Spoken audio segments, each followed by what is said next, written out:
What is going on, guys? In today's video I will show you the best bleed Blood Mage build in Path of Exile 2 0.3 update. This build has been taking off in 0.3 because it completely flips the script on what you expect from a spellcaster. Instead of relying on elemental nukes or flashy crit chains, the Blood Mage thrives on turning its own life force into a weapon and using bleeding debuffs to grind enemies down. Every single cast has a weight and every channel will feel dangerous, and the payoff is absolutely insane. At the heart of this build is the unique staff, the Sanguine Oath, which is a weapon that turns the act of a casting into a bloodletting ritual. Whenever you spend life instead of mana, your spells not only deal increased bleed damage, but they leave behind a lingering hemorrhage effect that stacks higher than anything that you can achieve with a conventional bleed setup. Without this staff, the build feels incomplete, but once you get it, the entire playstyle transforms. Your health pool will become your resource and your weapon. Pair this with a keystone called Hemorrhage Flow, which amplifies the bleed duration and scaling based on the missing life. And suddenly, being half dead actually will boost your performance. What makes the Blood Mage so unique is how he walks the razor's edge between the self-destruction and overwhelming offense. You are constantly trading your own life away, but in return, your screen floods with pulsing crimson damage over time effects that chew through even the tankiest bosses. And this isn't a glass cannon build either, it's a bleeding engine that thrives in chaos. And remember, if you want to check this build, look up the best items, the skill trees and power of building, then check my link in the description.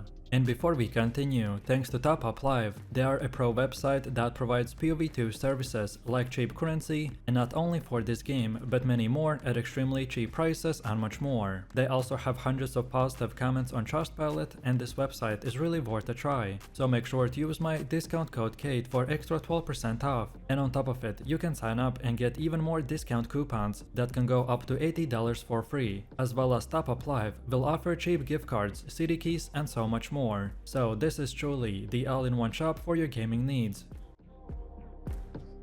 So let's take a look at the core of our build, which is the skill gems. At the center is the Blood Surge, which is our main bleeding skill. The Blood Surge is a channeling spell that consumes your life in a steady pulse, while stacking devastating bleed effects on every enemy caught in its wave. It's your bread and butter, and you want to roll it on packs, on bosses and anything that dares to step near you. The Blood Surge will scale with both the spell power and the physical bleed multipliers, which makes it a dream build around. Next we got the Crimson Chains, which is a tether spell that lashes enemies together with the veins of the blood. Anytime you inflict bleed on the enemy, the chains will replace it across the entire group. This is where mapping gets wild. You lock down a pack, bleed one target, and instantly the whole group is hemorrhaging, as if they got caught in the same cut. The Crimson Chains also will give us insane clear speed, because the more monsters you group up, the more bleed it spreads. And then for sustain and survivability, we're leaning heavily onto the Blood Offering. This ritualistic spell sacrifices a chunk of your life, but in return it grants you a massive damage boost, the bleed duration and the spell damage for a short window. And the best thing is that if Blood Offering kills any bleeding enemies, then you instantly recover a portion of the life you spent. It basically turns this mechanic into a self-fueling engine that keeps your cycle of casting alive. And then defensively, the core tools are the Bone Ward and the Camouflage Armor. Bone Ward is a barrier spell that absorbs a percentage of incoming physical hits by hardening your blood into the Skeletor Armor. And then Camouflage Armor is more thematic. It thickens your skin with a coolated blood by scaling directly with the amount of bleed damage you inflicted recently. The more enemies bleed, the harder you are to kill. And on top of that, utility gems like the Sanguine Dash will give us mobility, while synergizing perfectly with the bleed triggers. Every time you dash, you leave behind a trail of spattered blood that bleeds enemies who touch it. And then for bosses, you keep a Sanguinate Totem in your pocket.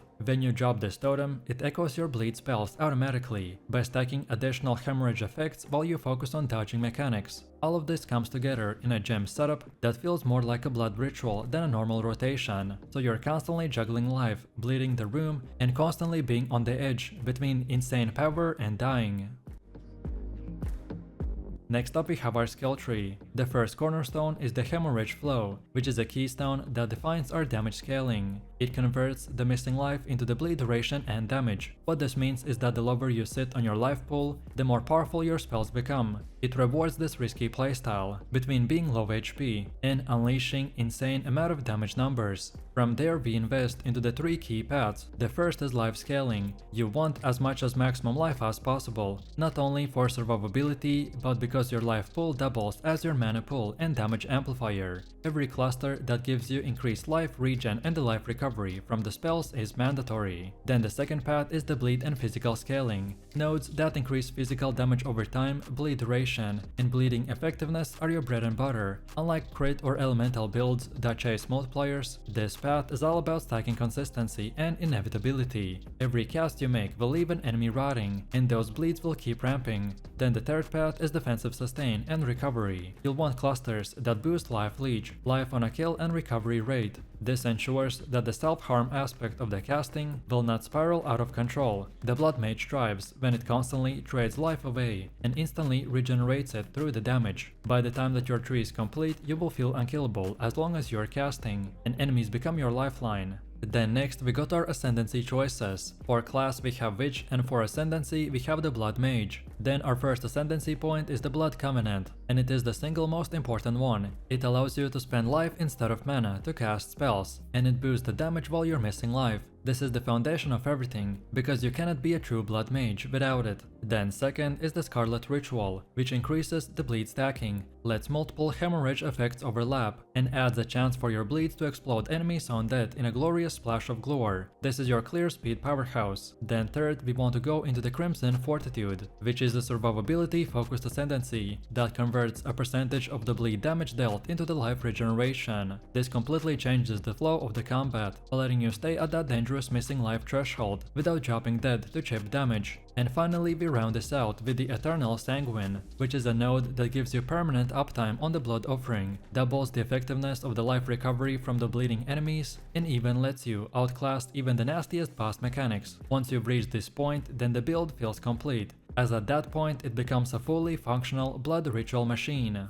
Then next, when it comes to the Atlas tree, the psychology here is straightforward: maximize density and maximize bosses. On the left side we invest into Essence and Harvest, because both will provide reliable crafting bases for the bleed gear. Essence especially is fantastic, as it lets you lock in physical damage over time modifiers early on. Then on the right you focus on the strong boxes, all of which will boost the map density to insane levels. More monsters mean more things to bleed, and more bleeding enemies means more sustain and more power. The build thrives in chaos, so you want as many enemies on your screen as possible. Then at the top pick the bossing notables for the Maven Invocation and Elder Conqueror Influence. The Blood Mage handles prolonged fights exceptionally well. You don't burst, you grind them down, and this Atlas setup will ensure that you're always progressing through the pinnacle content. The key is to avoid scattering points everywhere. Cluster your notables, so you're always feeding into the bleed friendly content that keeps our bleed gameplay rolling.